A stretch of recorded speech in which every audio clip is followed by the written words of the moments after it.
다음 책은요. 작은 것들이 만든 거대한 세계. 네. 제가 굉장히 빨리 재밌는 책을 들을 골라 잡은 게 아닌가. 네. 근데 저는 이 제목이 되게 좋은 제목이, 책을 정확하게 설명한 좋은 제목이라고 생각하는데 한편으로는 절대 안 외워지는 제목이다. 제가 이 책을 되게 여러분들한테 추천을 사실 했는데, 주변에 뭐 작은 것들이 만든 위대한 세계, 뭐 작은 것들이 만든 무슨 뭐 아름다운 세계, 아무렇게나 막 추천을 하고 있더라고요. 이 책은 균류에 관한 책입니다.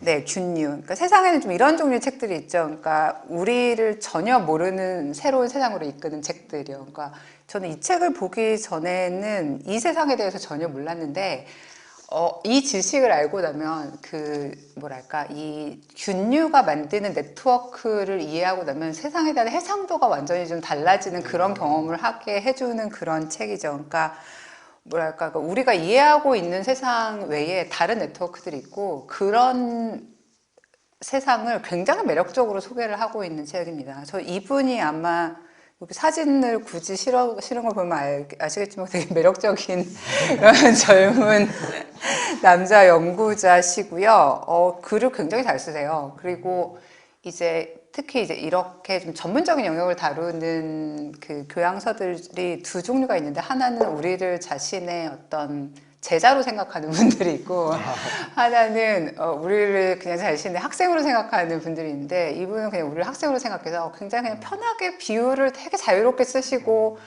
그러니까 이 균류가 그럴 리가 없지만 실제로 소통을 하고, 뭐 수요 경제 법칙이라든지 뭐 프린스 노래 가사도 갖다 쓰고, 막 온갖 종류의 문화적인 레퍼런스들을 막 편하게 갖다 쓰시면서 그냥 이 세계가 얼마나 아름답고 매혹적인지 그냥 그거를 되게 충실하게 설명을 해주시고, 이걸 보고 나면 아, 그래. 진짜 우리가 몰랐지만 여기 우드 와이드넷이라는 표현을 쓰는데, 이 나무와 균류로 만들어진 이 지하에는 정말 되게 매혹적인 어떤 세계가 있구나라는 걸 깨닫게 되고, 그게 사람을 약간 두근거리게 만들어요. 저는 정말로 이 책을 보고 나서 버섯을 키우겠다고 배지를 구매해서 실제로 버섯을 키웠고요. 아, 진짜로요? 네, 조금 그런 류의 어떤 좀 매혹시키는 힘이 있는 책입니다.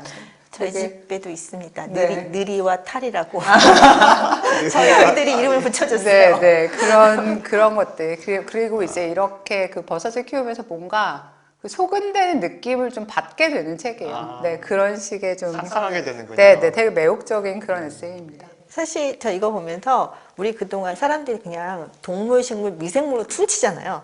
그 미생물 사실 이렇게 생물학적으로 보면 보통 박테리아 종류들 많이 생각을 하고, 그 곰팡이라든지 균류들은 되게 애매하게 끼어 있어요. 사실 얘가 원핵세포도 아니고 진핵세포인데도 식물도 아니고 동물도 아니고, 그러다 보니까 항상 약간 곁다리 취급을 받아서 어떨 때는 미생물에 들어갔다가 어떨 때는 또 따로 들어갔다가 막 이렇게 하는데, 지금까지 사람들한테서 약간 깍두기 취급받았던 그런 이 균류가 도대체 얼마나 매혹적이고 얼마나 거대한지를 정말 얘기해주고 있는데, 보면은 세상에서 가장 오래 산 동물 또는 생물도 균류고, 가장 복잡한 네트워크 이런 것도 균류고, 그리고 공생사회를 먼저 이룬 것도 균류고, 뭐 이런 얘기들이 다 나와서 모든 것이 다 균류 탓이네? 라는 생각이 좀 들긴 하지만, 그래도 굉장히 재미있는 책이었습니다. 네. 과학이 이게 우리가 사실 몰랐던 것을 알게 함으로써 정말 시선을 바꾸게 했는데, 저도 이 책 보고 그 균 있죠, 버섯에 대해서 정말 다르게 생각을 하게 됐는데, 마지막에 이 책 마지막 문장에서도 나오거든요. 자기가 이걸 하고 나서 이 책에서 버섯을 키워서 나중에 이걸 잘라가지고 먹겠다. 그래서 이제 유튜브를 보니까 후라이팬에다 버섯 막 구워 먹는 그런 것까지 이렇게 딱 보고 났는데, 정말 그 매혹적이란 말이 딱 맞는 책이에요. 매혹적인 거대한 것들에 대한 책이었습니다.